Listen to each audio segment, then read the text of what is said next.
apa namanya, ada tentang resistor gitu ya, kemudian ada tentang hukum Ohm dan tentang hukum Kirchhoff. Jadi materi-materi ini penting sebagai dasar Anda nanti memahami fisika satu dan fisika 2 ini dijadikan satu. Praktikumnya itu namanya fisika ya, praktikum fisika. Kemudian kita akan yang pertama dulu karena ada beberapa modul di sini, ada pengukuran panjang dan massa dan beberapa resistor itu kan bagian elemen dari rangkaian yang ingin dipahami dulu nanti dari sisi fisiknya itu ada gelang-gelang warna, kita pahami makna warna-warna tadi ya, nanti diukur juga dengan menggunakan multimeter, nanti dibandingkan hasilnya. Bagaimana cara membaca gelang-gelang warna itu juga penting. Ini saya bahas secara umum dulu ya. Baru nanti dibahas tentang hukum Ohm. Hukum Ohm adalah salah satu hukum yang sangat penting, itu merupakan satu experimental law ya. Dia merupakan hukum yang didapat berdasarkan hasil percobaan yang dilakukan oleh George Ohm ya, di mana dilihat nanti bagaimana hubungan V sama R kali itu muncul gitu ya dari beberapa percobaan. Kita akan mengulangi hasil percobaannya dari George Ohm ya, experimental law-nya ya, dilihat nanti ada zaman dulu ada generator sinyal dihubungkan dengan sebuah batang tembaga, nanti dilihat dibuat grafik nanti hasilnya kalau diberi arus berapa, kemudian diukur nanti di resistor tersebut tegangannya berapa gitu ya. Nanti ada perbandingan di mana I itu adalah V itu sama I kali R atau I sama V per R bisa juga ya, adalah berbanding lurus ya, dimana semakin besar I tegangannya juga makin besar. Kemudian nanti akan dibahas juga tentang hukum Kirchhoff yang berkaitan dengan ada dua, Kirchhoff untuk arus dan hukum Kirchhoff untuk tegangan. Sebenarnya ini tentang hukum Ohm dan Kirchhoff ini masuk ke bagian fisika duanya ya, tapi nggak apa-apa, mungkin Anda sudah belajar juga di pendidikan sebelumnya. Oke, kita masuk ke modul pertama ya, tentang pengukuran panjang dan massa. Kalau ini kita sudah bahas di fisika 1. Kebetulan saya juga yang mengajar, jadi Anda bisa nyambung dengan praktikumnya ini ya. Jadi kita akan diajak pada modul ini ya, mampu mengukur besaran panjang tujuannya dan massa dengan berbagai alat ukur. Kita juga sudah pelajari bagaimana alat ukur yang digunakan ya, seperti mistar, jangka sorong, mikrometer skrup ya. Tergantung daripada kapan digunakan alat-alat tersebut, tergantung dari misalnya makin kecil alat itu kita butuh ketelitian yang lebih tinggi, maka perlu menggunakan alat ukur yang lebih teliti, dalam hal ini menggunakan mikrometer skrup gitu ya. So, mohon dijaga audionya supaya tidak terganggu. Ya, udah di mute dulu ya. Mohon dilihat di mute. Kemudian berikutnya di dalam pengukuran itu ada faktor-faktor kesalahan namanya. Faktor kesalahan dalam pengukuran itu ada 3 macam. Pertama yang namanya gross error, kesalahan karena faktor manusia. Kemudian yang kedua kesalahan karena alat dan lingkungannya. Dan yang ketiga adalah kesalahan karena kesalahan acak atau random error namanya. Nah, kesalahan karena faktor manusia ya tentunya orang yang mengukur dan orang yang melaksanakan pengukuran itu harus tahu bagaimana cara mengukur ya. Misalnya teknik-teknik pengukuran yang harus dilakukan, dia harus kalibrasi dulu alatnya sehingga hasil pengukuran yang kita dapat itu teliti dan tepat gitu.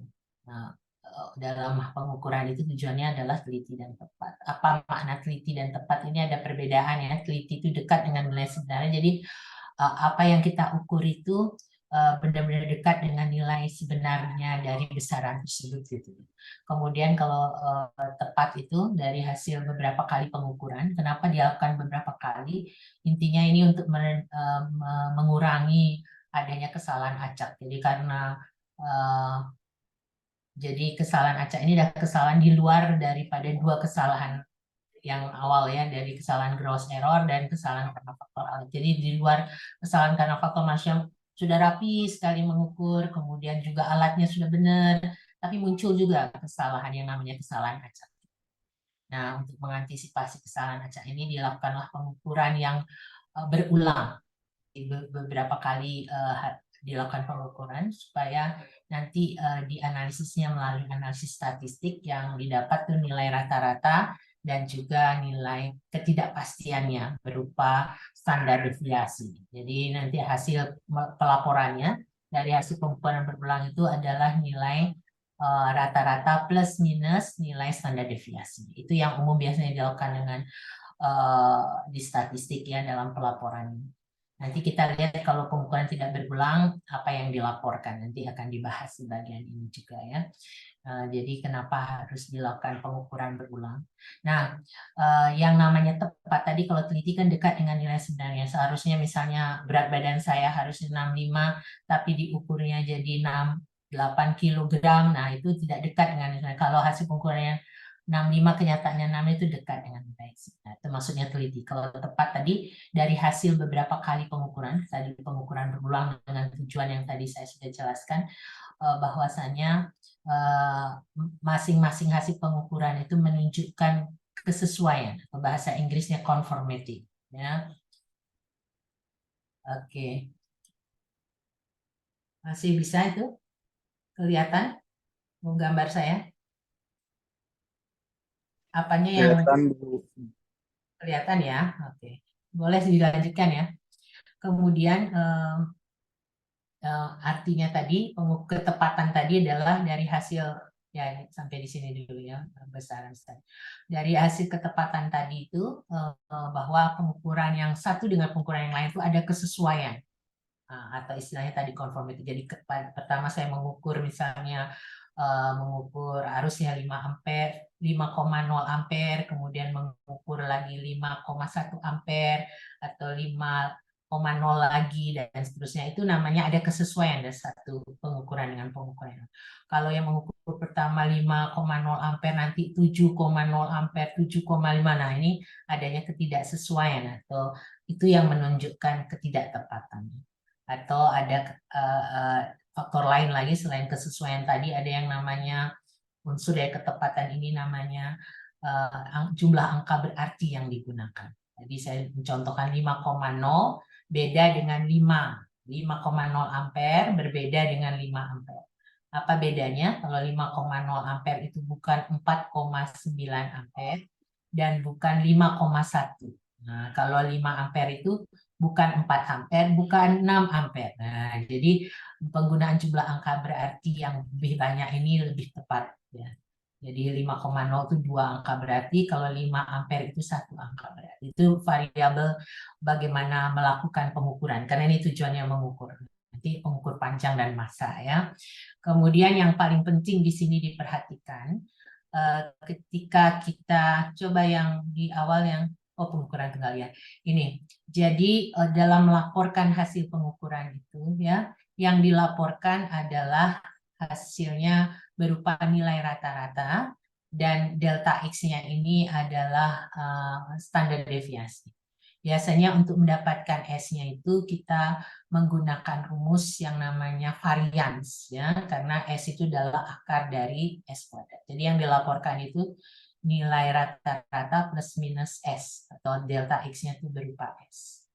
Ya, di sini ada rata-rata hasil pengukuran, jadi masing-masing data itu dijumlahkan, kemudian dibagi dengan jumlah hasil pengamatan. Jadi X ini adalah X yang pertama tambah X yang kedua, tanda sigma ini ya, jumlah aljabar dari X1 tambah X2 tambah seterusnya dibagi N. Itu nilai rata-rata X bar, kita baca X bar. Rata-rata hasil pengukuran, terus ketidakpastian pengukurannya itu delta X sama dengan S ya. Kemudian ini jumlah dari hasil pengukuran, banyaknya pengulangan, banyaknya data, di sini berapa kali dia diulang dan standar deviasi. Kemudian sebelum kita membahas bagaimana cara mengukur ini, ada dibedakan tadi pengukuran tunggal dan coba dinaikkan lagi, Zahra. Dibantu cara share screen-nya ya. Naikin sedikit ya. Kembali lagi. Ya, coba dilihat ya ke atas dulu. Enggak ke bawah. Saya mau memperlihatkan keseluruhan materinya dulu ya. Terus lagi, ya sampai sini dulu ya. Nah, di sini stop. Jadi ada nanti pengukuran tunggal dan pengukuran berulang. Kalau cuma sekali dia melakukan pengukuran, apa yang mesti dilaporkan? Jadi apa yang Anda harus lakukan dalam analisis ketika melakukan praktikum gitu ya. Jadi yang harus dilaporkan adalah ini ya, penulisan yang tepat ini. Jadi L ini misalnya mengukur panjang benda nih. Panjang bendanya adalah expo itu nilai yang sebenarnya Anda ukur, tidak berhenti di sana, tapi harus dilaporkan plus minus delta X. Jadi pengukuran Anda kemungkinan tidak tepat pada nilai yang sebenarnya ini, tapi ada ketidakpastian yang harus ditambahkan. Karena kemungkinan hasil yang diperoleh pasti tidak tepat seperti ini, mungkin ada variasi plus minus delta X-nya. Nah, untuk pengukuran tunggal seperti ini, yang digunakan delta X-nya adalah setengah nilai skala terkecil. Nilai skala terkecil sudah kita bahas ya di bagian bab 1 pada fisika, di mana pada alat ukur mengukur panjang seperti mistar, ataupun jangka sorong, ataupun micrometer screw itu, dua garis yang berdekatan itu merupakan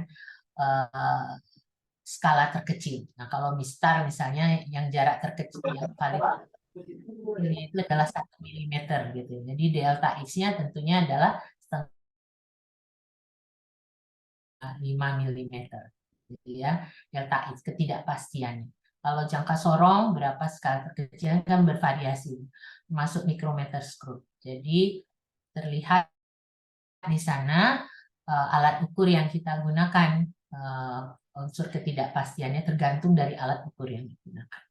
Ini pengukuran tunggal. Jadi hasil melaporkan hasil pengukurannya adalah seperti persamaan 1/4 ini, ya, di mana delta X-nya adalah setengah kali nilai skala terkecil alat ukur yang Anda gunakan. Nanti kan bermacam-macam alat ukur yang Anda gunakan, ada mistar, ada jangka sorong, ataupun mikrometer. Ya.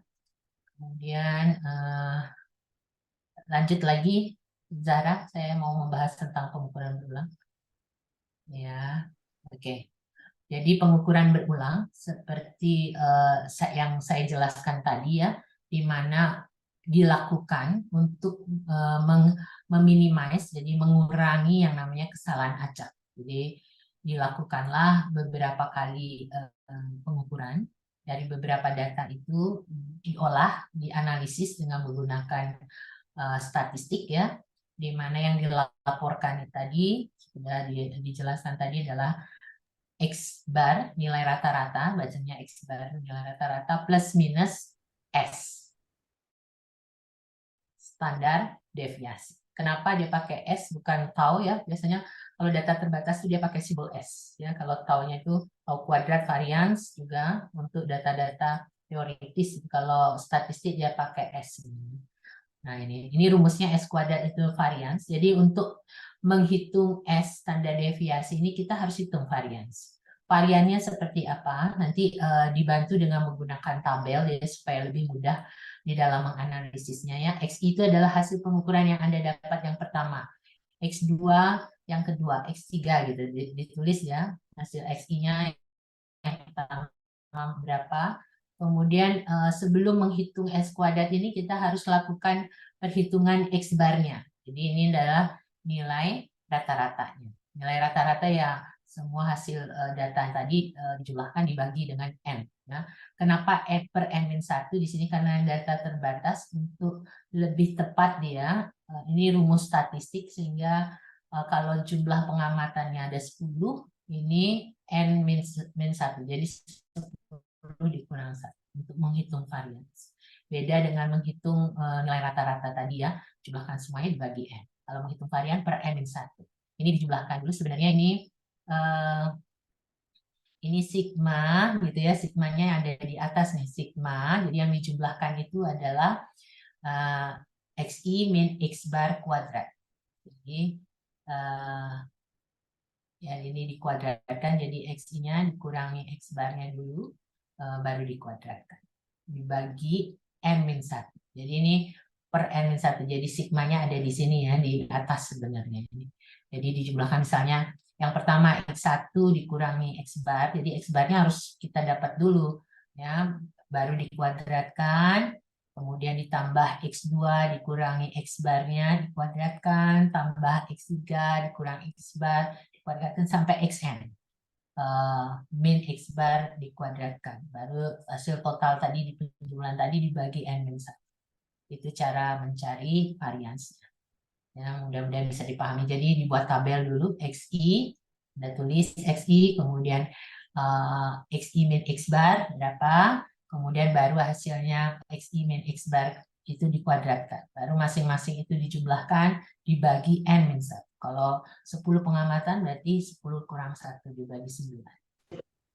Itu di sini ada keterangannya S kuadrat itu varians, S itu standar deviasi, N itu jumlah data, X itu data ke I, dan X bar ini adalah nilai rata-rata. Nah, ini untuk pengukuran yang berulang. Nanti mungkin ada dalam perhitungan ketika Anda melakukan praktikum ya. Jadi yang mana yang harus dilaporkan? Kalau datanya tunggal, Anda cukup menyatakan berapa hasil yang Anda ukur, plus minus setengah kali nilai skala terkecil dari alat ukur yang Anda gunakan. Kalau pakai misal, mohon mahasiswa mengecek audionya ini ya, atau dibantu Zahra kalau ada suara di mute saja. Saya bukan host di sini, Zahra yang hostnya ya. Silakan dilanjutkan share screen-nya. Dibantu Zahra.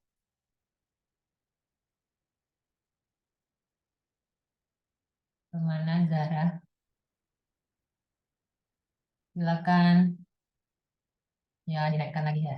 Ya, ini nanti Anda lihat dari beberapa, ini kan ada alat ukur yang digunakan, ada MISTA, dan Sorong, micrometer screw, nanti hasil melaporkannya tidak hanya cukup berapa sentimeter, berapa meter yang diukur, tapi harus mencantumkan plus minus delta X-nya. Apa itu delta X-nya? Itu adalah jumlah ketidakpastiannya. Ketidakpastiannya itu kalau mengenal dia pakai setengah dari nilai skala terkecil. Ya. Oke, dilanjutkan lagi ke bawah.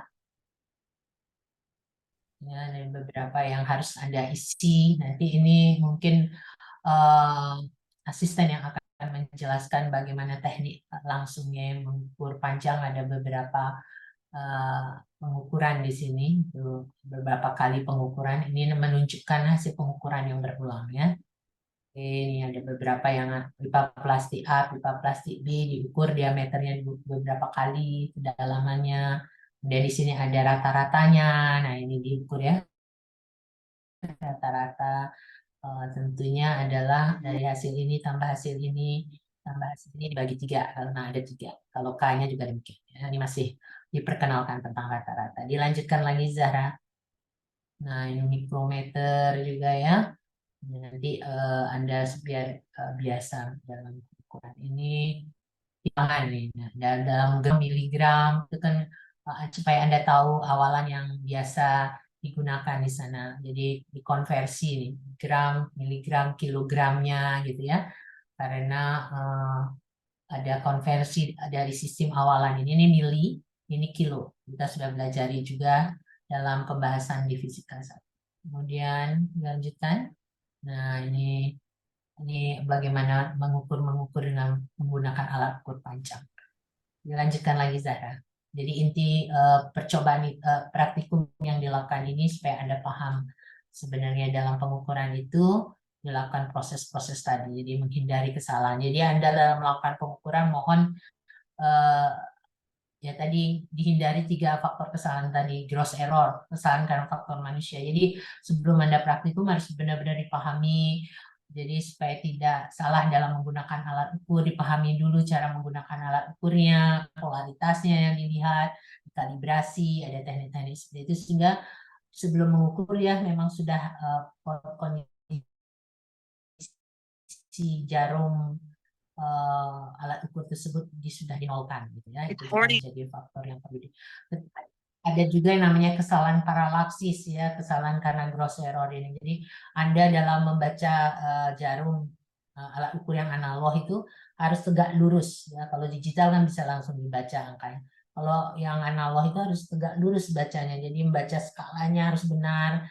Dalam pembacaan skala pun dari satu orang dengan orang lain bisa berbeda dalam penafsirannya ya. Berapa nih dekatnya seberapa. Nah, untuk menghindari itu harus tegak lurus bacanya. Namanya kesalahan paralaksis. Jadi kalau Anda miring bacanya ya berbeda nanti berapa yang Anda harus baca. Itu alatnya juga dipastikan ya sudah memang masih berfungsi dengan baik sesuai standar. Biasanya di laboratorium itu ada alat ukur standarnya. Anda harus kalibrasi terhadap alat ukur standar yang ada sehingga ketika digunakan dalam pengukuran dia benar-benar menunjukkan hasil pengukuran yang benar gitu. Itu kemudian dan terakhir ya tadi kesalahan karena faktor kesalahan aja. Nah sebentar coba diturunkan lagi. Kita masuk ke bagian yang kedua ya. Di sini adalah pengenalan dasar tentang resistor modulnya yang tadi sudah ya. Yang kedua tentang resistor. Di sini Anda diajak tujuannya ya mampu mengetahui warna-warna gelang resistor ini ada merah, ada hitam, kuning, coklat. Ini apa nih maksudnya? Ini ada 4 warna, gelang warnanya ada 5. Ada nanti di tabel kita bisa lihat makna dari warna-warna ini. Ini agak mudah sih kalau lihat warnanya masih pekat gitu ya, hitam, kemudian turun lagi ke merah, jingga, kuning, hijau, biru kayak warna pelangi. Nah itu makin sampai ke putih gitu ya warnanya. Itu gampang mengingatnya, angka-angkanya itu dari pemaknaannya itu dari atas ke bawah makin besar ya. Jadi yang apa namanya gelang yang pertama, gelang warna yang kedua itu menunjukkan apa? Itu ada di tabel dijelaskan masing-masingnya cara bacanya. Nanti kita bahas. Kemudian masa dapat membaca nilai menggunakan kode warna tentunya. Jadi dengan ini nih kode warna ini apa maknanya nanti ada contohnya. Menentukan nilai resistor menggunakan multimeter. Jadi kalau kita baca kode-kode warna ini akan dibandingkan nanti Anda ukur resistor ini. Multimeter itu sebuah alat ukur yang bisa namanya multi, bisa digunakan untuk mengukur beberapa besaran seperti tegangan, arus, dan hambatan. Ya, nanti ada nama lainnya VOM ya. Voltmeter, ohmmeter, M-nya itu miliampere meter. Jadi dia hanya bisa mengukur arus yang kecil. VOM atau multimeter istilahnya. Sebenarnya kenapa dia bisa mengukur beberapa besaran itu di dalam rangkaiannya itu ada konsep yang namanya gerak Darson valve kemudian dihubungkan dengan masing-masing resistor yang kombinasi paralel, kombinasi seri, kombinasi berbagai macam penggunaannya itu menjadi ini menjadi sumber tegangan, menjadi voltmeter, menjadi ampere meter atau miliampere meter tadi karena mengukur arus yang kecil, dan ohmmeter ya mengukur tegangan. Itu yang dinamakan dengan multimeter. Oke, di sini coba dinaikkan lagi. Jadi dia merupakan komponen elektronik yang memiliki 2 pin tentunya di sini ujung-ujung 2 dan desain untuk mengatur tegangan listrik dan arus listrik. Karena melalui hukum nanti hubungannya kita bisa lihat V sama I kali R. Jadi R ini digunakan untuk mengatur beberapa tegangan dan arus yang boleh dilakukan pada masing-masing bagian rangkaian tersebut ya. Semakin kecil di sini kode warna pada menyatakan harga resistansi dan toleransinya. Jadi selain berapa ohmnya juga ada toleransinya karena pabrikan itu menggaransi hasil produknya. Jadi pabrik daripada resistor ini tidak bisa menetapkan harga tertentu. Dalam produksinya itu pasti ada unsur ketidakpastian. Ya, ada ketidakpastian di dalamnya. Jadi di istilah namanya garansi error di sana, ada toleransi. Jadi dia bisa menjanjikan seberapa rentangnya. Kalau ada yang pabrikan berani kecil toleransinya, itu biasanya yang lebih bersaing karena unsur ketelitian daripada resistor ini pada rentang yang lebih kecil. Plus minusnya misalnya 0,05 dibanding 0,5 berarti lebih baik yang toleransinya lebih kecil. Ya, kalau lebih besar berarti kan nilainya bervariasi lebih besar. Ini ada resistor dengan 4 gelang warna, ada 5. Ya. Oke, dilanjutkan Zahra ke selanjutnya. Kita lihat di sini untuk mengetahui besaran nilai dari resistor dapat dilakukan dengan dua cara. Bisa dengan menggunakan tabel gelang warna dan juga menggunakan multimeter. Ya.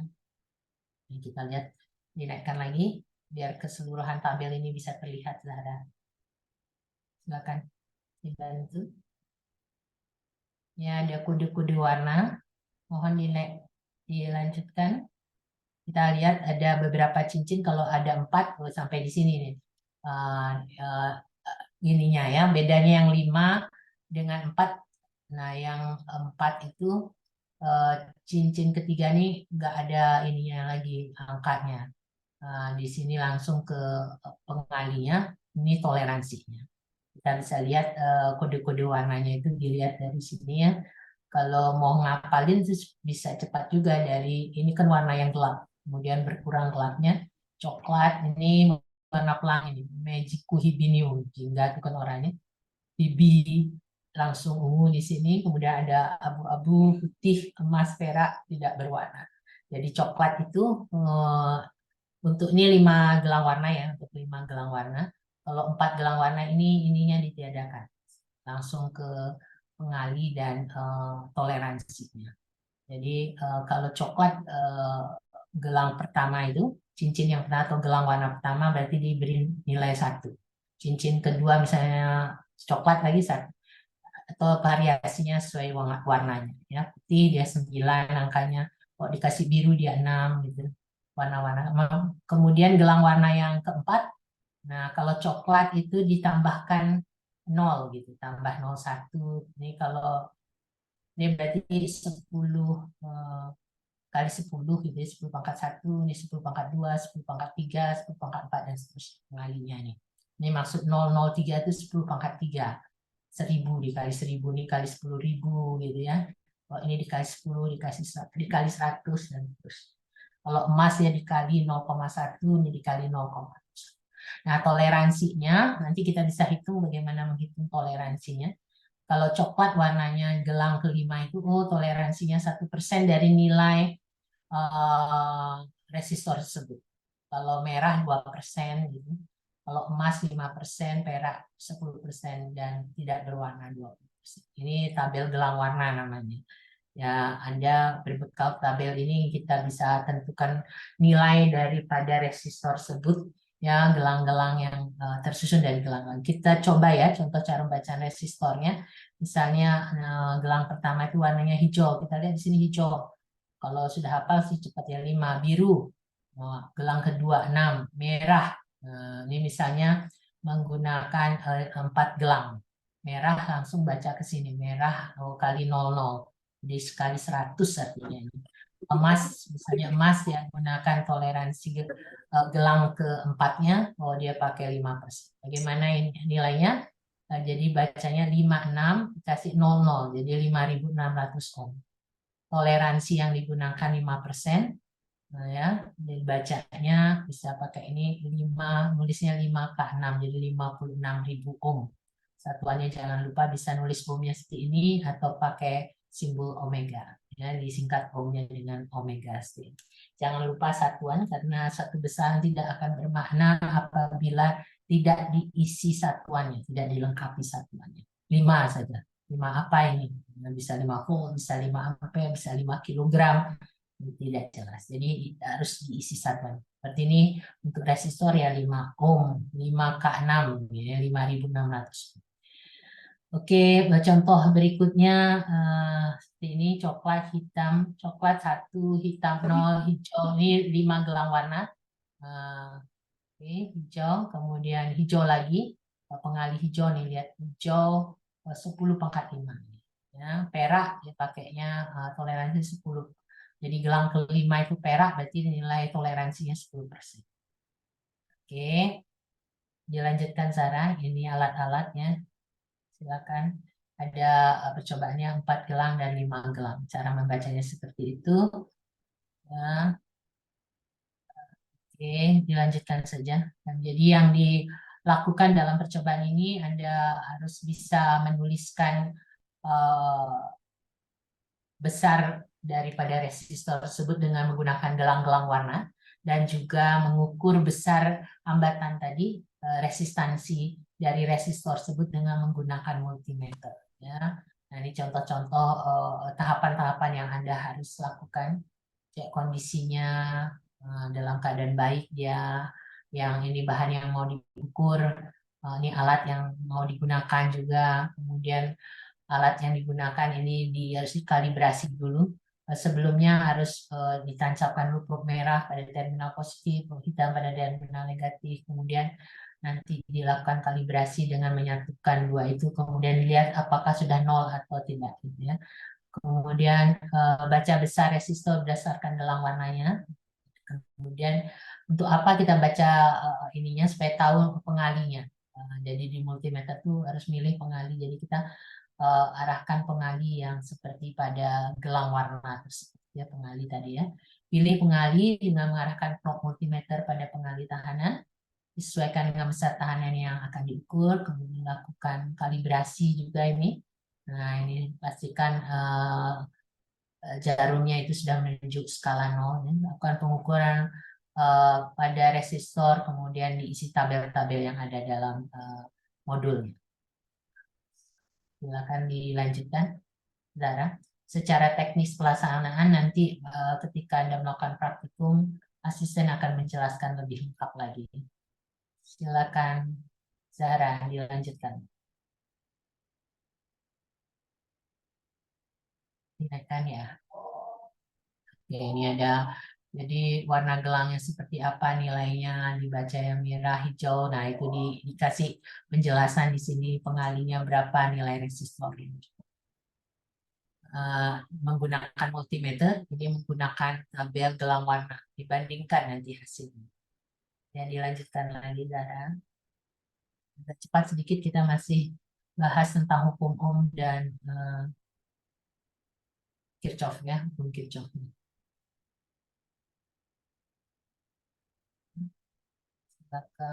Lanjut lagi terus sampai ke ini, modul ketiga. Nah, demikian modul kedua itu fungsinya untuk memahami satu elemen komponen di rangkaian itu yang namanya resistor ya. Penting sekali memahami tentang resistor. Kemudian ini kalau Anda sudah pahami tentang resistor ini, ya kita akan lanjut ke hukum Ohm, di mana hukum Ohm ini diperoleh berdasarkan hasil eksperimennya George Ohm gitu ya, George Simon Ohm, ahli fisika dari Jerman. Jadi dia mencoba, kita lihat di sini hasil eksperimen itu ya. Jadi dia hubungkan sebuah generator sinyal yang akan memberikan arus bervariasi. Jadi, nanti dibuat grafik ya. Oh ini suku X-nya itu adalah apa namanya I, suku Y-nya itu V gitu ya. Kemudian dilihat I-nya diberikan berapa, V-nya berapa hasilnya. Kemudian I-nya misalnya ditambah, bagaimana nilai V-nya.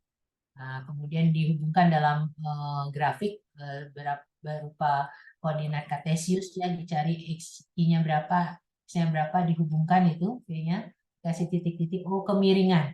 Ada garis ya. Nah, garis kemiringan inilah yang kita sebut dengan nilai resistansi R. Sehingga rumusnya V sebenarnya mendekati ada lengkungan gitu. V mendekati I kali R gitu ya. Nah, ini yang kita sebut dengan hukum Ohm.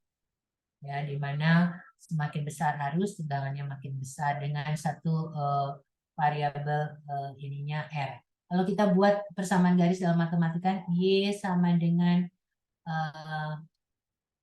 apa namanya mx gitu kan. Nah, m itu adalah gradien. Nah, mirip dengan R fungsinya di kemiringannya berapa. Di R itu V per I di sini. Y per X, M sama Y per X mirip persamaan matematis. Jadi karena dari data yang diberikan I-nya, bagaimana hubungannya terhadap V, dia berbanding lurus ya. I-nya, V-nya berbanding lurus terhadap I. Maksudnya berbanding lurus itu seperti apa? Jadi semakin besar I-nya, V-nya makin besar. Nah, seperti itu. Coba dinaikkan lagi. Jadi di sini misalnya jadi hambatan sebesar 1 ohm itu harus yang mengalir sebesar 1 ampere ya, sumber listriknya bertegangan 1 volt. Oke, dinaikkan lagi.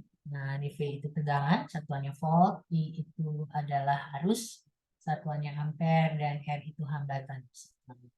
Ini merupakan experimental law istilahnya, hukum-hukum yang diperoleh berdasarkan percobaan Simon Ohm ya, merupakan bagian yang sangat penting dalam bidang rangkaian listrik di sini.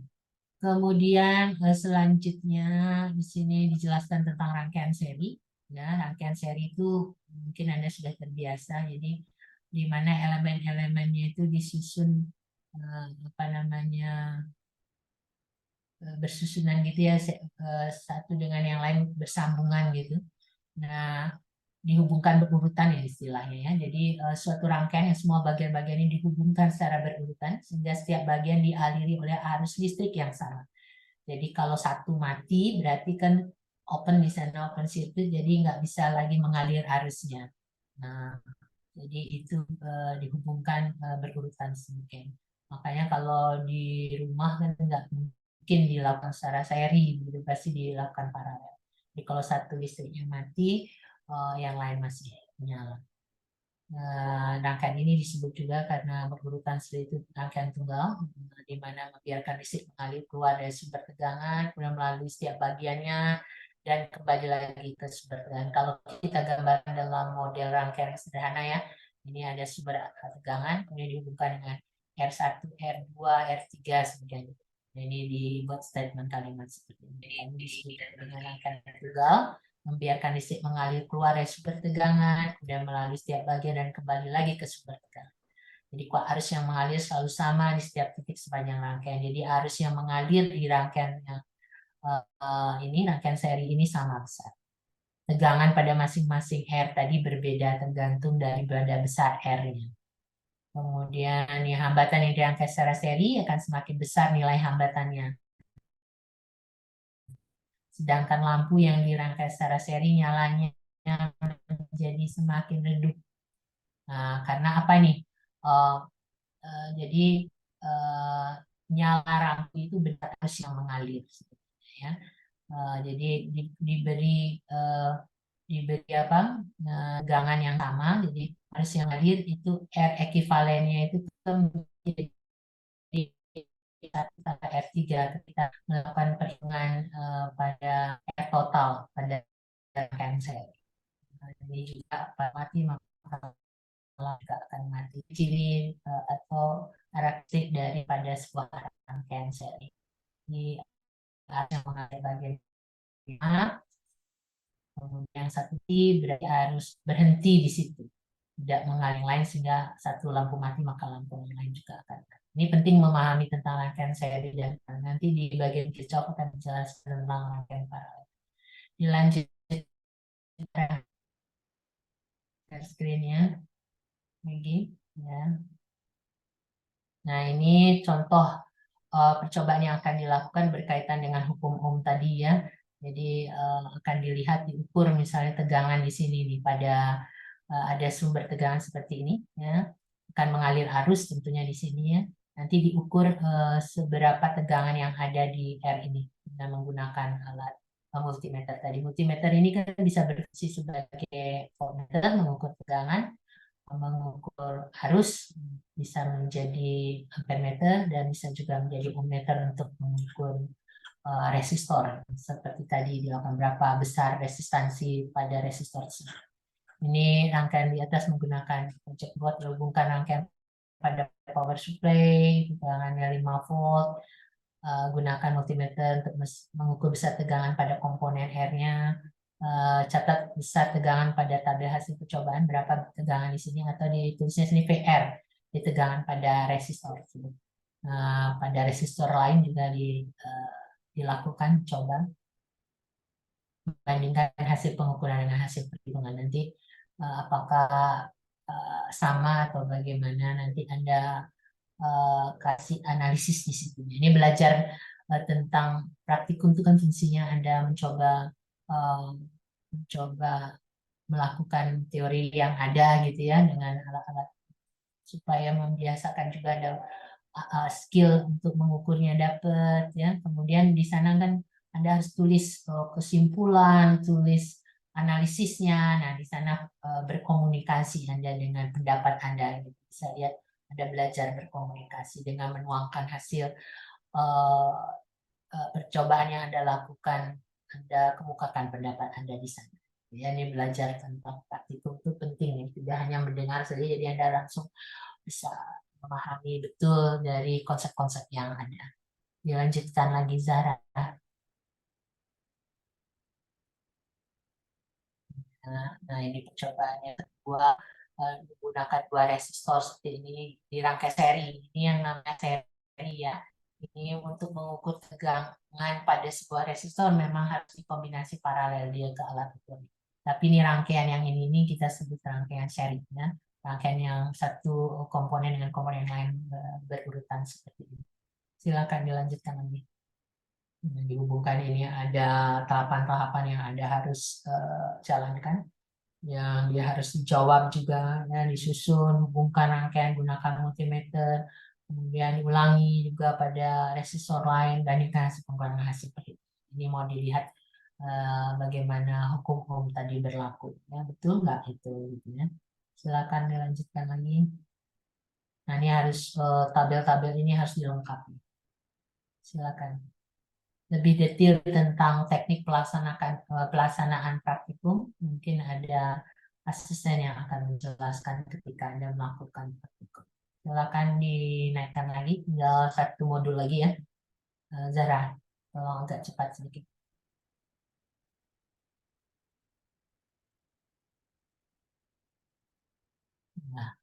Nah, ini harus diisi ya, si percobaannya masing-masingnya.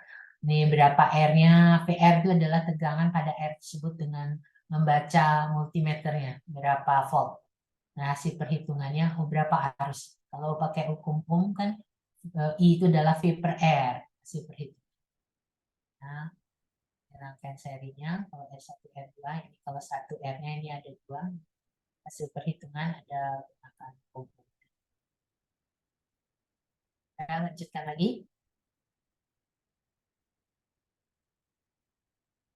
Nah,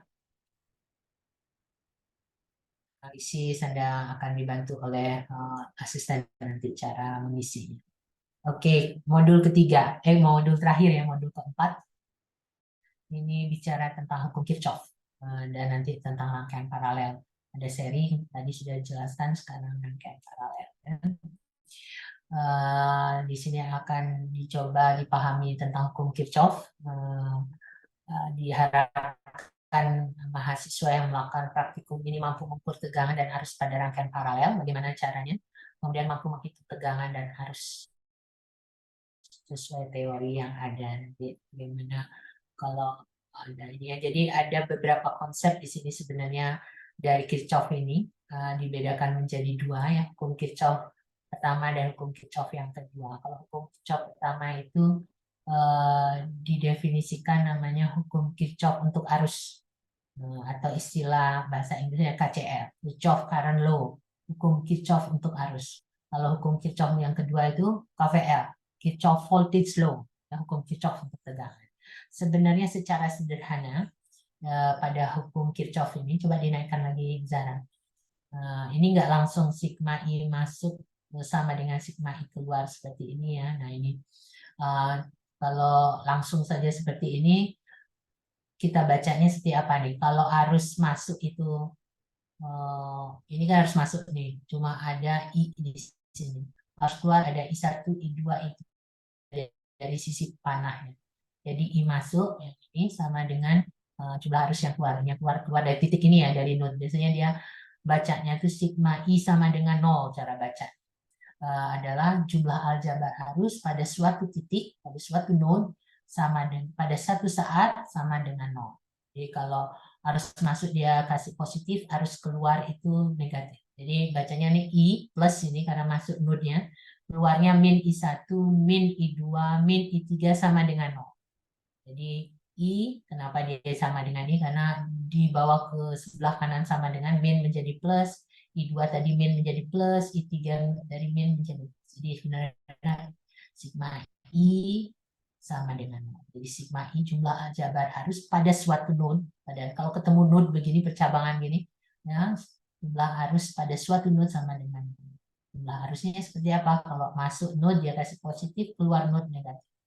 Makanya dia dapatnya seperti ini. Jumlah arus yang masuk sama dengan jumlah arus yang keluar.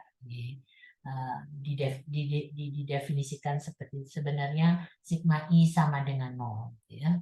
Jumlah arus pada suatu node, satu saat tertentu sama dengan di mana arus masuk node itu positif, arus keluar node negatif.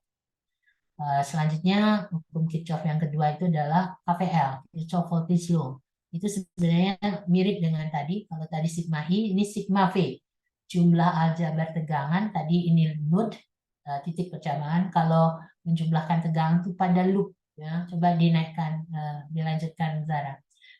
Sigma V pada suatu loop sama dengan jumlah aljabar tegangan pada suatu loop pada saat tertentu sama dengan. Dinaikkan lagi, Zara. Dilanjut. Oke, dilanjutkan sedikit lagi ya. Nah, ini. Kalau tadi kan titik percabangan, ya. Kalau ini loop namanya. Jadi mulai dari satu titik A, B, C, D, A. Jadi loop A, B, C, D, A. Ya, namanya. Nah, ini kalau dijumlahkan tegangan pada bagian ini sama dengan 0. Atau dia dipisahkan V sama tegangan jatuh sama tegangan sumbernya ini. Ya. Berapa ada baterai itu dijumlahkan gitu ya. Atau kalau secara umum tadi sigma V sama dengan 0. Tegangan pada I itu seberapa, kemudian tegangan pada R di sini berapa, dijumlahkan itu sama dengan. Ya. Itu hukum Kirchhoff untuk tegangan. Jadi tadi sudah dijelaskan tentang hukum Kirchhoff, sebelumnya juga hukum Ohm. Ini bagian penting ya di dalam bagian mendasar tentang prinsip rangkaian itu, ada hukum Ohm dan ada Kirchhoff.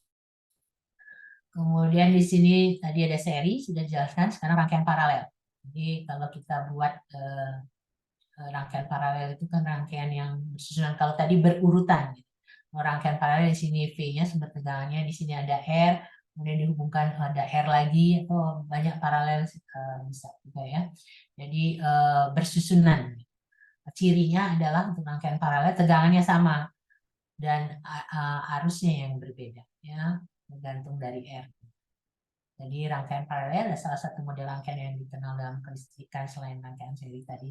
Rangkaian paralel diartikan sebagai rangkaian listrik yang semua bagian-bagian dihubungkan secara bersusun. Nah, ini disebut tegangan, ini ada R, paralel dengan R yang lain gitu ya, R1, R2 gitu. Akibatnya pada rangkaian paralel terbentuk cabang di antara sumber listrik. Oke, ya, itu rangkaian ini disebut juga dengan rangkaian bercabang. Ya, ada cabang-cabang. Dalam rangkaian ini semua cabang yang ada dapat dilalui oleh arus listrik. Di setiap cabang itu pula komponen listriknya terpasang. Sehingga masing-masing komponen itu memiliki cabang dan arus tersendiri. Oke, rangkaian paralel diperlukan jika kita akan melakukan pengaturan arus listrik dengan membagi arus listrik dengan cara mengubah beban yang lewat di tiap percabangan. Oke, praktikumnya seperti apa? Coba dinaikkan lagi, Zara. Ya, bentuk ini rangkaian paralel itu seperti ini. Kalau tadi yang seri, oke, dilanjutkan. Enggak, maksudnya dilanjutkan. Dilanjutkan.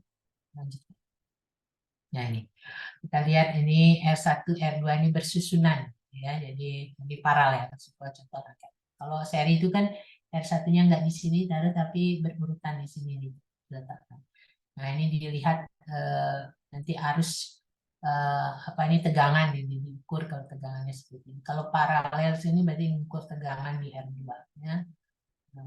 Anda diminta membuat rangkaian seperti ini, kemudian menggunakan multimeter, berapa resistor yang terpasang di sana, berapa besarnya, rangkaian sesuai gambar, bukan sumber tegangan, ya, bertegangan pada tiap komponen, pada R1 berapa, R2 berapa, catat ya, oh sama nggak dengan PS, harusnya sama ya, tegangan yang sini sama ini harusnya sama. Kemudian ulangin dan seterusnya diikuti masing-masing poin, ya. Oke, dilanjutkan Zara.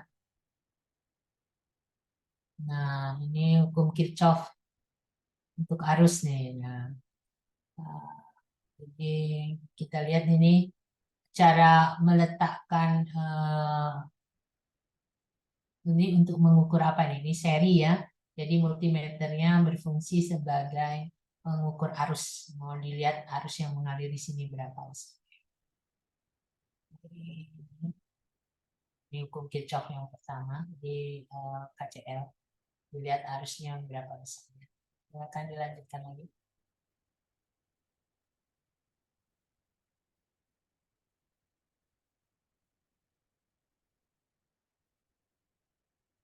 Sarah, lanjutkan.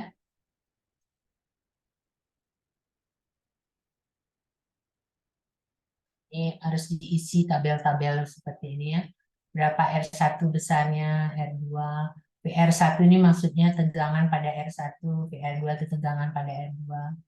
Nah, kalau hasil perhitungannya seperti apa? Sama nggak hasil percobaan dengan hasil perhitungan dari rumusan yang ada menggunakan rumus tadi? Kemudian rangkaian paralel 3 resistor ya. Di paralel 3 resistor ini harus diisi data-data. Hasil percobaan, hasil perhitungan ya. Silakan dilanjutkan lagi. Rangkaian gambar hasil pengukuran ya. Nah, sudah selesai. Jadi secara detail tentang modul akan dibahas nanti oleh asisten tentunya ya. Sebelum praktikum akan diberikan pengarahan lagi tentang teknik pelaksanaan praktikum. Saya di sini porsinya lebih kepada teori yang diharapkan dipahami ya, materinya yang dipahami seperti apa dalam melakukan praktikum fisika ini. Mungkin materi yang sudah kita bahas tentunya yang pengukuran panjang ya. Kalau resistor, hukum dan hukum Kirchhoff itu akan dibahas di fisika 2 semester depan. Tapi dengan adanya teori yang sudah dicantumkan di modul, pemahaman Anda di pendidikan sebelumnya juga pasti tahu ya tentang resistor, rangkaian seri, rangkaian paralel, kemudian ada hukum dan hukum Kirchhoff. Mungkin itu yang bisa saya sampaikan. Ada pertanyaan barangkali dari teman-teman mahasiswa ataupun asisten di sini. Rara, silakan. Ada pertanyaan? Ini acaranya cuma dari saya saja, apa asisten akan punya sesi khusus tersendiri ya? Iya, Bu, ada, Bu. Oke. Mungkin ada pertanyaan dari asisten, silakan. Cukup? Dari kami dirasa cukup, Bu. Mungkin mahasiswa yang akan melakukan praktikum. Ini praktikumnya dimulai kapan ya, Sandi? Dimulainya minggu depan, Bu, tanggal 14 Desember. Hari Kamis ya berarti ya? Ya, soalnya kan kalau minggu sekarang semester 1 ada LDKK, jadi minggu depan gitu. Oke, jadi offline praktikumnya ya? Ya, Bu, pelaksanaannya secara offline. Semangat untuk asisten menjadi asisten itu sangat baik ya karena mencoba membantu adik-adik mahasiswa untuk memahami satu materi dalam hal ini modul-modul seperti ini. Jadi Anda trainer istilahnya ya asisten begitu. Jadi Anda mencoba mengaplikasikan ilmu yang lebih dulu Anda peroleh dan menularkan ke adik-adik mahasiswa, teman-teman adik tingkat gitu ya. Nah, semangat dalam melaksanakan praktikum, makin memahami lagi tentunya materi yang ada pada modul-modul yang dilakukan dalam praktikum ini. Itu mungkin pesan saya untuk asistennya. Ya, Ibu Hajar tidak ikut serta dalam ini, tidak hadir. Ya Bu, tadi Bu Hajar lagi ada keperluan dulu. Oke, ya mungkin itu yang bisa saya sampaikan hari ini. Kalau tidak ada pertanyaan, nah, semoga praktikum fisika ini bisa berjalan lancar dan bisa mendapatkan manfaatnya ya. Eh, Mungkin itu. Terima kasih banyak tadi Zahra sudah membantu share screen dan mengkontak saya, menghubungi bahwa hari ini akan dilaksanakan responsi seperti ini. Cukup ya, Siap, Bu, Zahra sama-sama. dan asisten yang lain. Ya, oke. Saya izin live kalau demikian. Ya, selamat malam semuanya. Terima kasih. Sama-sama Bu. Selamat malam, Bu. Bu, atas Terima kasih pemaparannya. banyak.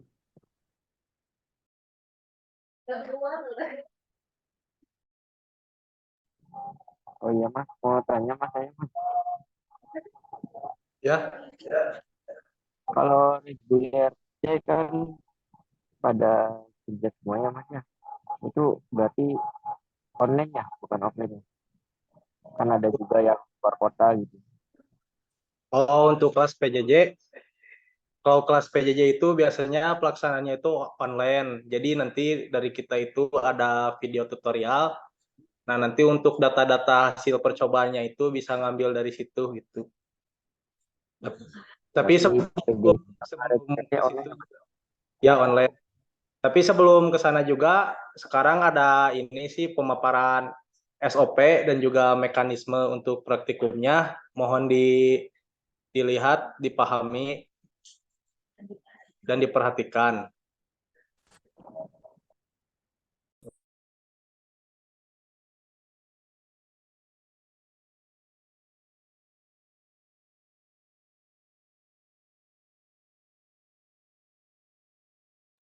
Jikalau suaranya ada kendala tidak terdengar, bisa bilang ya.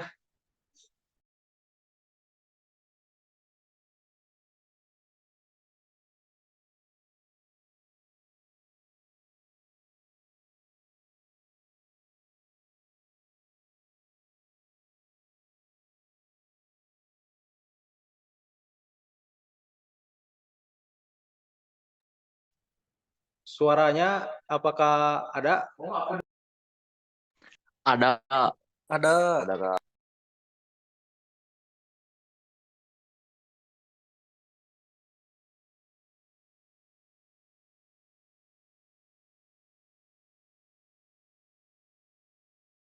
Kalau suara videonya keluar gak? Enggak ada. Nggak ada Kak. Oke, Ada Kak. sebentar ya. Baik Kak.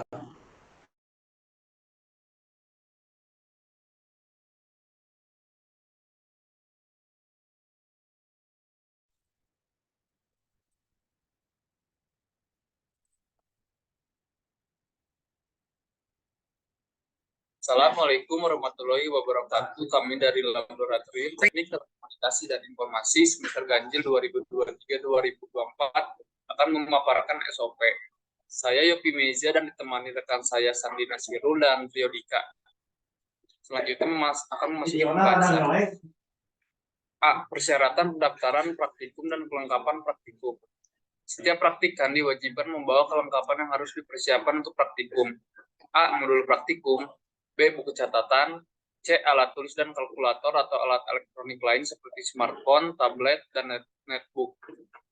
D. Khusus untuk praktikum yang pelaksanaan secara daring, diwajibkan mempersiapkan satu perangkat yang akan digunakan untuk pelaksanaan praktikum tatap maya seperti laptop, smartphone, dan lain-lain. Untuk platform pelaksanaan praktikum tatap maya akan menggunakan aplikasi Zoom atau Jimit. B. Pelaksanaan dan tata tertib pra-praktikum. Sebelum melaksanakan praktikum sesuai jadwal, praktikan harus mengikuti responsi di lab TTI dan mempersiapkan diri dengan mengikuti kegiatan responsi praktikum yang dilaksanakan oleh dosen instruktur untuk masing-masing praktikum. Jadwal dan mekanisme pelaksanaan akan dikoordinasikan lebih lanjut kepada para praktikan oleh pengelola lab TTI. Mengikuti kegiatan paparan standar operating prosedur atau SOP oleh pihak pengelola lab TTI. Jadwal dan mekanisme pelaksanaan akan dikoordinasikan lebih lanjut kepada Para praktikan hendaknya hadir 10 menit sebelum praktikum dimulai. Praktikan yang datang terlambat tidak diberikan tambahan waktu praktikum. Laboratorium adalah tempat praktikum bekerja. Oleh karenanya untuk praktikum yang bersifat visit lab selama di dalam laboratorium TTI, praktikan harus tertib, sopan, berpakaian rapi, memakai kemeja dan celana atau rok panjang, serta memakai sepatu. Untuk praktikum yang sifatnya daring, praktikan diwajibkan untuk mengaktifkan kamera selama proses praktikum berlangsung. Saat praktikum visit lab, yang hanya diperbolehkan dibawa masuk ke tempat praktikum yaitu alat tulis, notebook, dan barang berharga lainnya seperti dompet dan alat komunikasi. Jaket, tas, dan barang bawaan lainnya selain yang diperbolehkan masuk, diletakkan di tempat yang telah disediakan. Keamanan sepenuhnya menjadi tanggung jawab praktikan.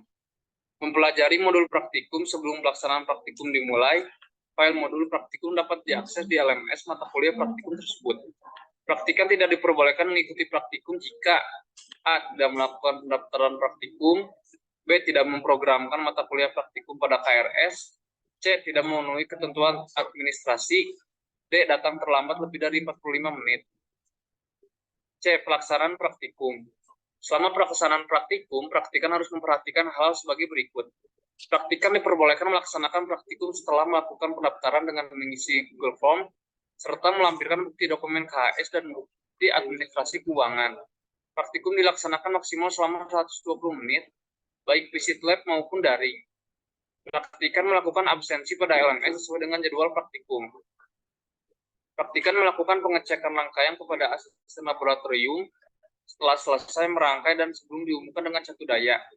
Praktikan diperbolehkan menghubungkan rangkaian ke catu daya jika rangkaian telah dinyatakan benar oleh asisten laboratorium.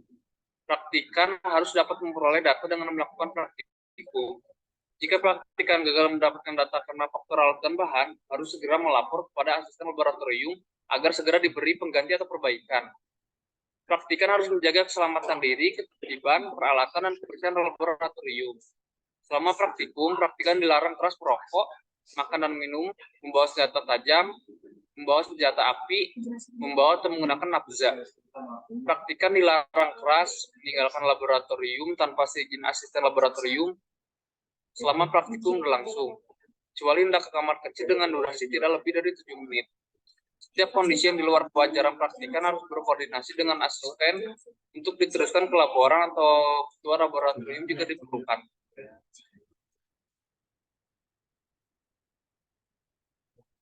Baik, selanjutnya yaitu poin D, pasca praktikum. Setelah selesai praktikum, praktikan meminta persetujuan terhadap data yang diperoleh selama praktikum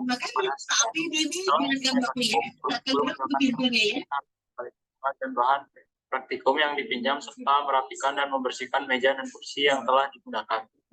Mengembalikan semua material atau transit dan alat ukur serta kabel-kabel secara hati-hati ke tempat semula. Praktikan yang gagal memperoleh data selama praktikum bukan dikarenakan faktor alat dan bahan, harus segera melapor kepada asisten laboratorium. Dan yang bersangkutan akan diberikan in-house setelah siklus praktikum reguler telah selesai. Praktikan harus menjaga ketertiban dan kebersihan pasca pelaksanaan praktikum. Mengerjakan laporan praktikum sesuai dengan petunjuk atau panduan yang terlampir pada file modul.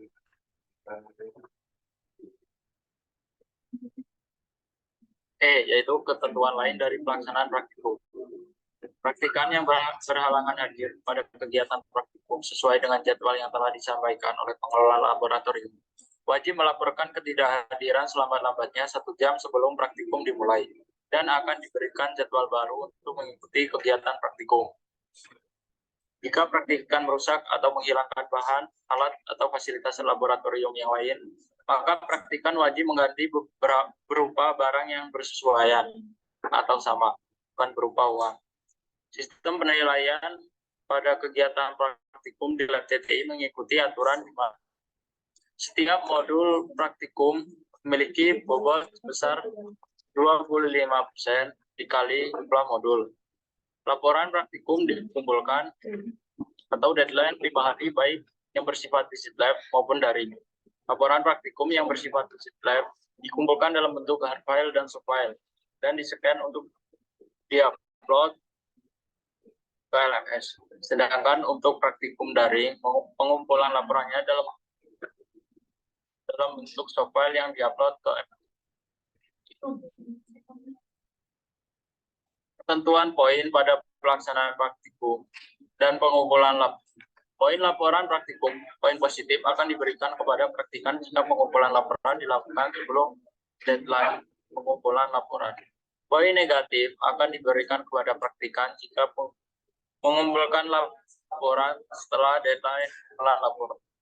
Pada saat praktikum dan penyerahan laporan, praktikan tetap harus berpakaian rapi, memakai kemeja atau bersepatu dan berkaos kaki. Mahasiswa yang berhalangan hadir saat pelaksanaan praktikum, mohon untuk menghubungi asisten laboratorium selambat-lambatnya 10 menit sebelum pelaksanaan praktikum.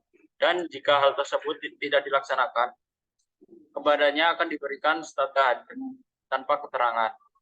Mahasiswa yang berhalangan hadir karena alasan yang telah disebutkan, maka kepadanya akan diberikan waktu pengganti sesuai dengan kesepakatan dengan asisten laboratorium.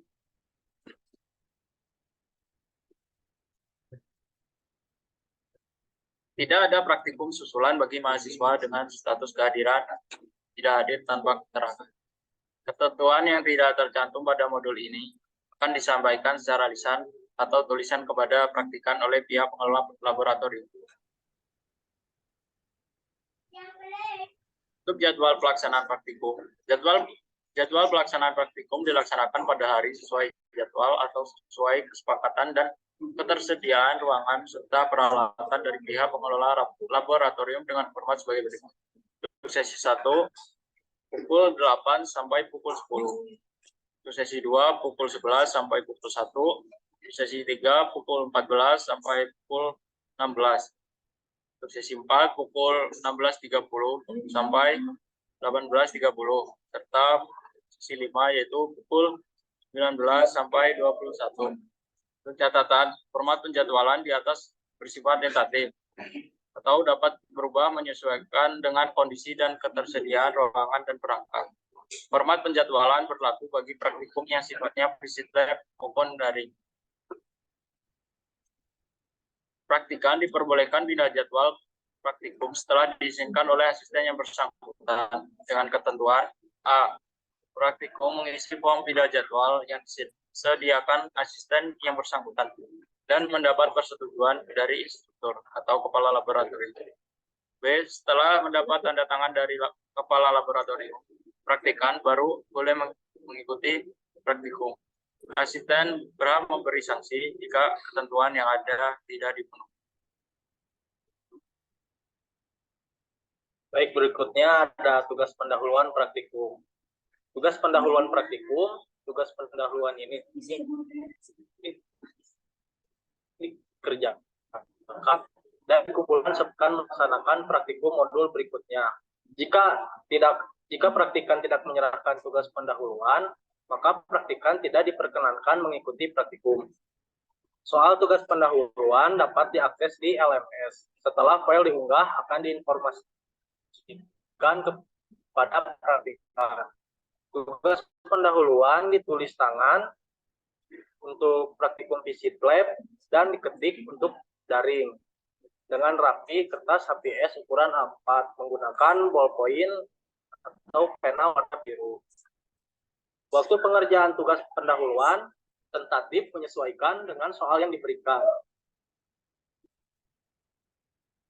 Kemudian ada tata tertib dan mekanisme penulisan dan pengumpulan laporan. Tata tertib dan mekanisme penulisan dan pengumpulan laporan praktikum dibuat dengan menggunakan kertas HPS ukuran A4. Ukuran 21 cm dikali 29,7 cm dengan berat 70 gram. Ditulis tangan dengan rapi. Untuk membuat grafik, hanya diperbolehkan menggunakan kertas grafik atau millimeter block atau menggunakan program Microsoft Office Excel. Laporan ditulis dengan batas kiri, kanan, atas, dan bawah 2,54 cm sesuai dengan modul. Jika terindikasi plagiarisme, yaitu tulisan mirip atau sama, maka nilai praktikum dikurangi berdasarkan persentase besarnya tingkat plagiarisme. Laporan praktikum memiliki susunan sebagai berikut, yaitu ada tujuan, teori dasar, alat dan bahan, langkah-langkah percobaan, data percobaan, analisis data percobaan, dan kesimpulan. Kemudian ini ada penilaian praktikum. Untuk bobot penilaiannya di sini ada kehadiran sebesar 10%, kemudian tugas pendahuluan sebesar 25%, dan laporan sebesar 65%. Segala hal yang belum diatur dalam tata tertib ini akan diatur kemudian sesuai dengan kebijakan kepala laboratorium. Kemudian di sini ada kontak person. Untuk penanggung jawabnya, fisika dasar 1 di sini ada Sandina Siruhoir. Untuk jaringan komputer ada Yopi Meija, Triodika. Untuk elektronika komunikasi ada Henjalina. Kemudian komunikasi serat optik ada Jahra, dan komunikasi satelit ada Fitriana.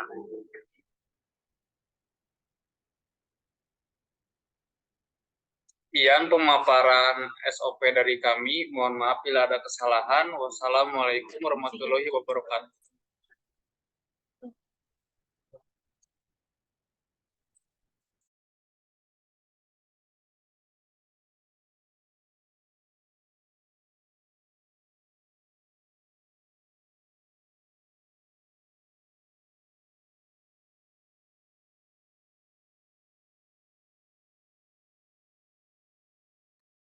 Ya, untuk berikutnya ada pemaparan untuk jadwal praktikum.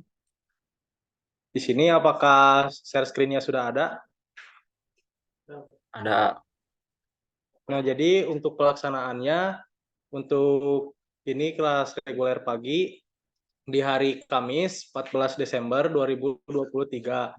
Untuk sesi 1 yang pertama masuk adalah kelas B di sesi 1 dari jam 8:30 sampai jam 9:30. Kemudian untuk kelas A sesi 2 jam 10 sampai jam 11. Kemudian masuk lagi untuk kelas B di sesi 3 jam 1 sampai jam 2. Kemudian untuk kelas A di sesi 4 jam 14.30 sampai 15.30. Untuk hari Kamis tanggal 21 Desember dan juga hari Kamis 28 Desembernya untuk teknis masuknya sama. Kalau untuk kelompok sama data sesinya nanti akan dikirim di LMS atau nanti diinfokan ke KM-nya. Kemudian ini untuk reguler sore atau PJJ. Di sini itu untuk kelas C di hari Jumat tanggal 15 Desember untuk jamnya di jam 19.00 sampai jam 8 atau jam 20.00. Untuk keterangannya untuk kelas karyawan ini jadi semuanya online gitu. Untuk hari Jumat tanggal 22 Desember dan di hari lainnya pada Jumat 29 Desember.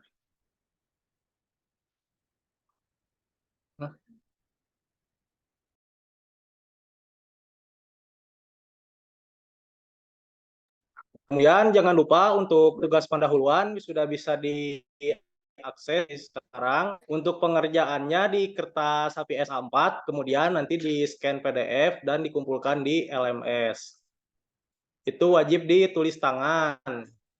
Terus untuk pengumpulannya, deadline-nya biasanya hari H-1 sebelum pelaksanaan praktikum. Mungkin sampai sini, apakah ada pertanyaan terlebih dahulu?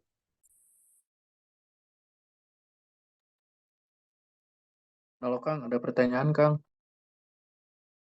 Boleh, silahkan Wahyu. Kalau yang reguler sore itu kan di penjelasannya barusan pemaparan harus on cam nih. Tapi kalau saya kan ini sambil kerja nih, gimana ya? Gak bisa on cam terus kan saya. Izin Bang. Bentar ya, satu dulu. Ya Bang. Ya, jadi gini untuk Kang Wahyu tadi teh.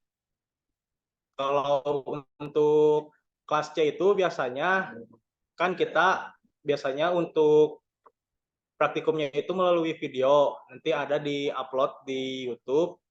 Nah, jadi nanti ketika mengerjakan laporannya itu, si data-datanya juga tinggal ngambil dari video gitu. Jadi biasanya tanpa Zoom juga bisa sih gitu. Itu kalau Zoom itu biasanya kalau misalkan ada perihal yang ingin ditanyakan, tapi biasanya bisa diinfokan ke KM-nya langsung gitu. Apakah cukup? Oke, cukup, Kang. Ya, selanjutnya boleh silakan.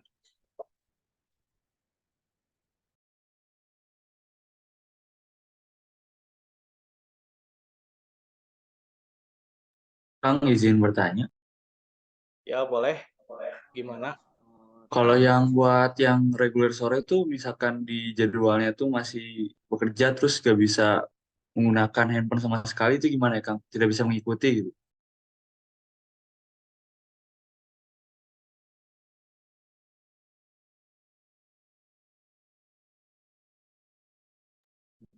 Jadi gini Kang, kalau yang terpenting itu jadi absen aja sih di LMS, jangan sampai terlewat. Kalau misalkan untuk deadline pengerjaan laporannya itu biasanya 1 minggu untuk per modulnya. Itu paling Kang. Oh ya Kang, terima kasih Kang.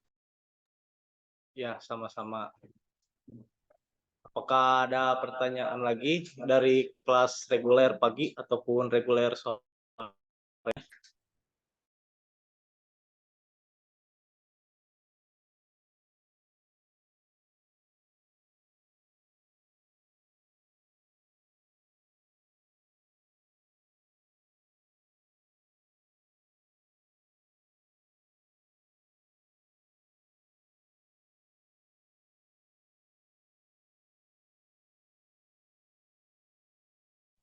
Jikalau tidak ada pertanyaan lagi, apabila nanti ada yang ingin ditanyakan, bisa langsung ditanyakan saja di WA dari kontak person yang tadi telah diberikan.